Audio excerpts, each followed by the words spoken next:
Hello అండి, ఎలా ఉన్నారు? బాగున్నారా?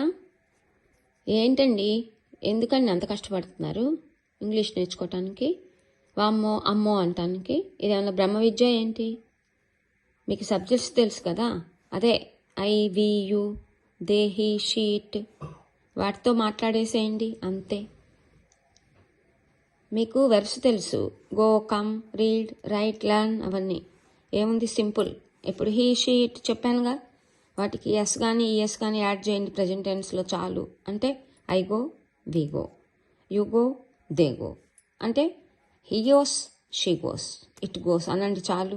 ఇలానే అన్ని వెర్బ్స్కి ఐ గో అంటే నేను వెళ్తా, మేము వెళ్తాం, మీరు వెళ్తారు, వాళ్ళు వెళ్తారు. హీ గోస్ అతను వెళ్తాడు, ఆమె వెళ్తుంది, అది వెళ్తుంది. అట్లా అన్ని వెర్బ్స్ నేర్చుకోండి మంచిగా. ఛానల్ సబ్స్క్రైబ్ చేయటం మర్చిపోకండి. లైక్ చేయండి, షేర్ చేయండి. Okay, thank you.